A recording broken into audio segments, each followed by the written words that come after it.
और आप कहते हो कि वो तत्व 25 साल में समाप्त हो जाता है, जो जहरीला पदार्थ होता है जो लोगों पे असर करेगा।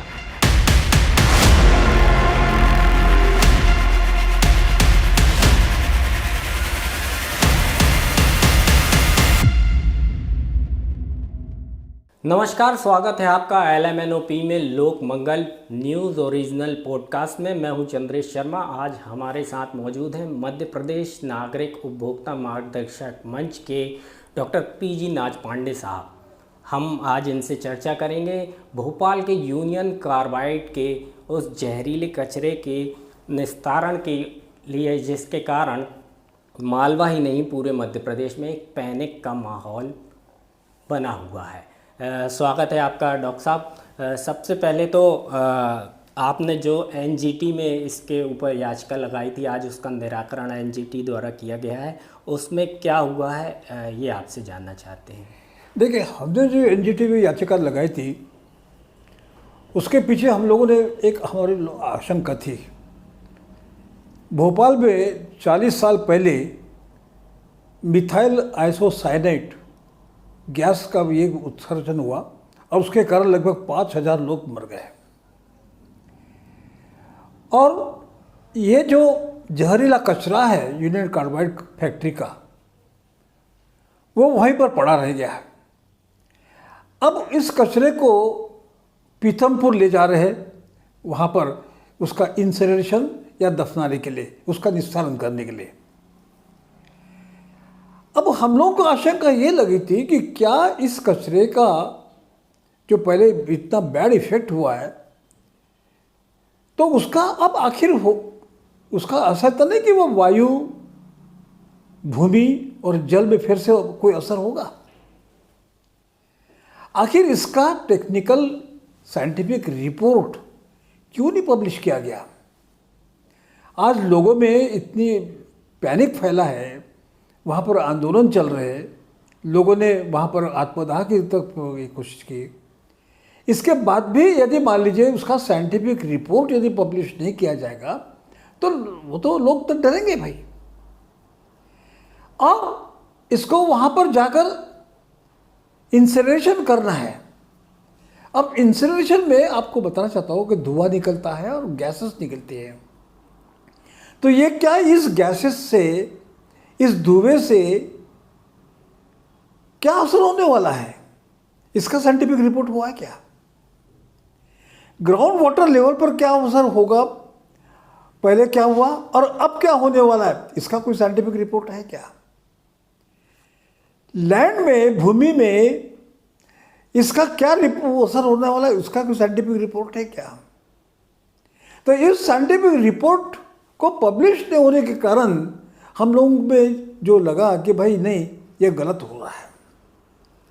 दूसरी बात ये, इसलिए हम लोगों ने ये बोला कि इसको लेकर सरकार पब्लिश करे, हिंदी में और अंग्रेजी में अखबारों में पब्लिश करे, ताकि लोगों में जो दुविधा है, जो आशंका है, जो पैनिक फैला है, वो कम से कम दूर हो सके। और साथ ही साथ जो मध्य प्रदेश सरकार के मुख्य सचिव है, वो अंडरटेकिंग दे कि भाई इससे कोई नुकसान होने वाला नहीं है। भोपाल के चीफ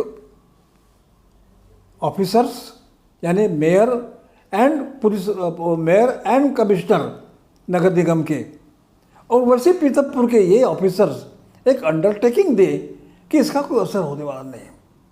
लेकिन ऐसा कोई अंडरटेकिंग सामने आया नहीं। इसी कारण इन दोनों को, इन तीनों प्रार्थना लेकर, प्रेयर लेकर हम लोगों ने एक याचिका NGT में दायर की थी। अब हम जरा इसमें और थोड़ा विस्तार से जानना चाहते हैं कि ये 40 साल बीत चुके हैं इस पूरी घटना को, भोपाल गैस त्रासदी को। 40 साल में अनेक सरकारें आईं, तो इस पूरे मुद्दे में जो कचरे निष्पादन का जो मुद्दा है, इसमें सरकारों का जो रोल है, क्या उसे सही या संतोषजनक कहा जा सकता है? नहीं, सरकार का रोल के बारे में तो मैं हमेशा डर लग रहा है। मैं आपको बताना चाहता हूँ, मैं कि कोर्ट की आड़ लेकर आप ये काम करना अच्छा नहीं है। कहते हैं कि सुप्रीम कोर्ट ने कहा है, हाई कोर्ट में याचिका चल रही इसलिए कर रहे हैं। ठीक है, याचिका अपनी जगह पर है सुप्रीम कोर्ट का, लेकिन आपने क्या किया? प्रेजेंट कंडीशन क्या आपने का अपना ही क्या? वो पुरानी जो मान लीजिए रिपोर्ट भी होगी तो पुरानी रिपोर्ट होगी। एक रिपोर्ट मेरे पास 2001 की 2002 की आई है। अब 2001 की रिपोर्ट आई है, उसके आधार पर काम 2025 में करेंगे क्या? 25 साल के बाद? आखिर प्रेजेंट कंडीशन क्या है, करंट कंडीशन क्या है, इसकी साइंटिफिक रिपोर्ट कहाँ पर है? इसकी रिपोर्ट यदि सामने नहीं आएगी तो कैसा होगा फिर? इसलिए रिपोर्ट पहले लाइए, पब्लिश करिए, अंडरटेकिंग दीजिए, लोगों में विश्वास पैदा करिए, तब जाकर आप ये काम करिए, अन्यथा ये बहुत नुकसान होने वाला है। ये लोगों के मन में भी तरह तरह के डर हैं। इंदौर के डॉक्टर्स एसोसिएशन ने भी याचिका लगा के कहा हाई कोर्ट में कि पीथमपुर से सटा हुआ जो नाला है वो उनके यशवंत सागर में जाता है, जहाँ से 30% जनता को पानी की सप्लाई होती है। इस मुद्दे पर भी अदालत ने उनसे कहा कि आप सरकार के पास जाइए। देखिए 2001 की जो रिपोर्ट मैंने पढ़ी ग्राउंड वाटर की, उसमें स्पष्ट लिखा है कि वो जो कचरा पड़ा था वहाँ पर यूरेनियम कार्बाइड की फैक्ट्री में, घटना होने के बाद जो कचरा पड़ा रह गया, वो कचरा का सैचुरेशन धीरे धीरे धीरे अंडरग्राउंड में ट्रिकलिंग डाउन हुआ है, और ट्रिकलिंग से अंडरग्राउंड वाटर जो है पोल्यूट हुआ है। ये 2001 की रिपोर्ट ये है। लेकिन क्या ये जो मिथाइल आइसोसाइनाइड जो है 40 साल के बाद उसका वो असर खत्म हुआ क्या? यदि नहीं हुआ तो किस केमिकल के माध्यम से, किस प्रक्रिया के माध्यम से उसका असर खत्म कर सकते, इसका रिपोर्ट आपके पास नहीं है। 2025 के अंडरग्राउंड वाटर की रिपोर्ट आपके पास नहीं है, 2024 की आपके पास नहीं है, 2023 की आपके पास नहीं है।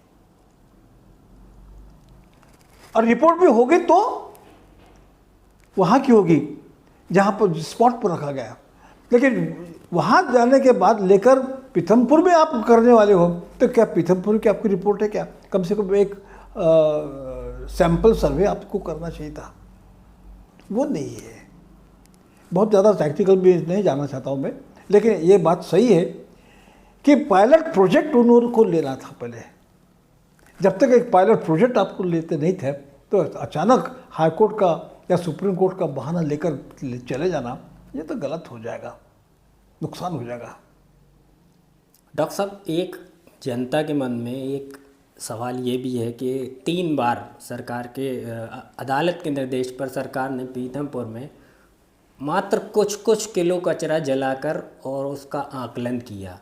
अब जो यूनियन कार्बाइड का जो कचरा है वो 3 चरण में उसका निस्तारण होना है। अब ये पहला ही चरण है जिसकी जो कुल मात्रा है लगभग 358 मीट्रिक टन है। जो आगे के 2 चरण हैं इस पर भी बहुत बड़ा सवाल, यक्ष प्रश्न जैसा खड़ा हुआ है पीथमपुर की जनता के ही सामने और पूरे मालवा की जनता के सामने कि इसमें क्या होगा। देखिए, आप एक पॉइंट आप भूल गए, 358 टन की जो आप बात कर रहे हैं ना, वो मात्र 1% है। टोटल जो सैचुरेशन पड़ा है वहाँ पर कचरा, उसका 358 मात्र 1% है। इससे अंदाज लगाइए कितना खतरनाक चीज़ होगी। तो यदि 358 टन की बात भी करते हैं तो भी क्या आपने उसका पायलट प्रोजेक्ट लेकर साइंटिफिक रिपोर्ट, साइंटिफिक स्टडी हुआ क्या? ये मैं इसलिए मैं वहाँ के वैज्ञानिकों को अपील करता हूँ। मैं ये जनहित का मामला है, जन स्वास्थ्य का मामला है, और आगे चल के इसका कोई जेनेटिक इफेक्ट ना हो जाए, आगे वाली पीढ़ियों में इफेक्ट हो जाए, उसका स्टडी होना जरूरी है। इसलिए उनको सामने आकर, स्वयं सामने आकर इसका रिपोर्टिंग करना चाहिए, ये मैं चाहता हूँ। अब आप क्या आशा करते हैं सरकार से कि इसमें क्या होना चाहिए? और हम आशा, हमारा बगैर किसी संकट को, जनता को संकट में डाले, इस पूरे कचरे का निस्तारण हो जाए। नहीं, मैं अभी उस पर नहीं जाऊंगा कि जनता क्या चाह रहे हो। मैं केवल साइंटिफिक बात कर रहा हूँ मैं आज।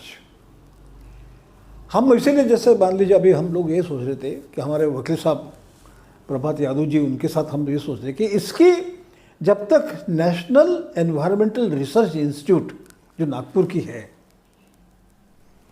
ये थर्ड पार्टी जो बहुत इंपॉर्टेंट नेशनल लेवल पर है और इसके जो वर्ल्ड अक्लेम्ड उसका काम हुआ है, मतलब पूरा विश्व विख्यात काम हुआ है उसका, यदि इस संस्था के माध्यम से यदि मान लीजिए काम होता है तो साइंटिफिकली बहुत अच्छा हो जाएगा।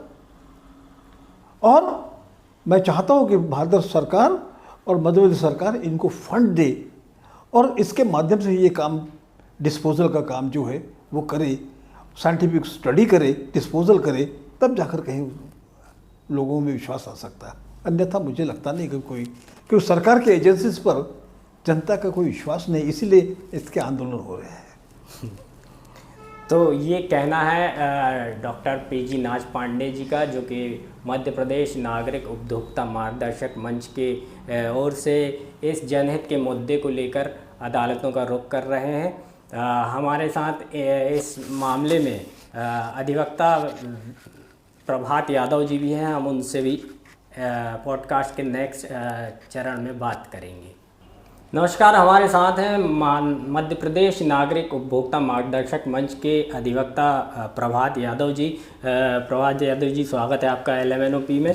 इस पूरे मुद्दे पर मैं आपसे ये जानना चाहता हूँ कि सरकार का जो अदालत में स्टैंड है, और जो ऐसा लग रहा है कि इस पूरे मुद्दे में सरकार यही चाहती है कि यह दिखाया जाए कि जो भी कर रहे हैं वो अदालत के निर्देश पर कर रहे हैं, तो ऐसी स्थिति क्यों बन रही है? देखिए, ये बहुत ही गंभीर विषय है। एक 40 साल पुराने जो कि अंतर्राष्ट्रीय त्रासदी है, जिसमें करीबन मोर देन 5000 लोगों की मृत्यु हुई, उस त्रासदी के इंडस्ट्रियल वेस्ट को जलाया जा रहा है। लोगों का भयभीत होना बहुत ही स्वाभाविक है। 40 साल से किसी ने इस पर ध्यान नहीं दिया कि इस प्रकार के कचरे को किस प्रकार से जलाना चाहिए। बहुत सारी सरकारें आई, बहुत सारी सरकारें गई, बहुत सारे मुख्य सचिव आए, बहुत सारे मुख्य सचिव चले गए। किसी भी प्रशासनिक अधिकारी ने ध्यान नहीं दिया, ना किसी सरकार ने ध्यान नहीं दिया। बहुत ही जहरीला कचरा है जिसको जलाने के लिए जो प्रयास किया जा रहा है, उसमें उसको लेके लोगों में जो भय है वो स्वाभाविक है, होना भी चाहिए।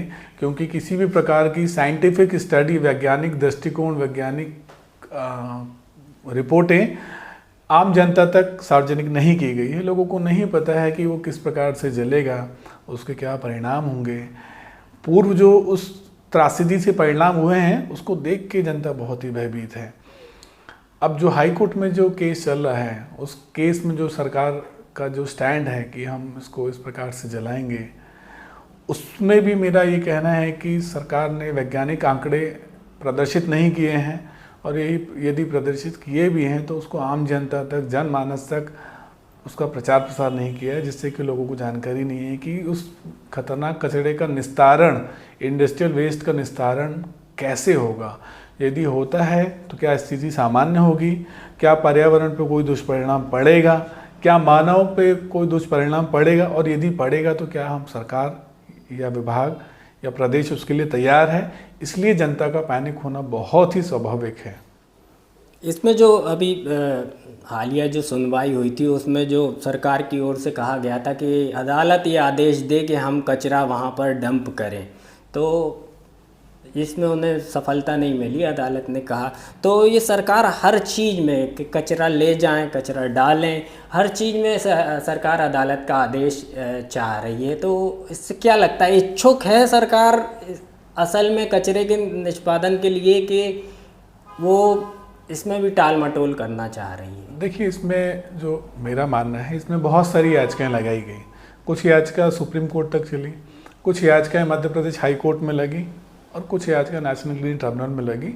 एक दो याचिका को नेशनल ग्रीन ट्रिब्यूनल ने स्वतः संज्ञान लिया है, वो ग्राउंड वाटर की याचिका थी।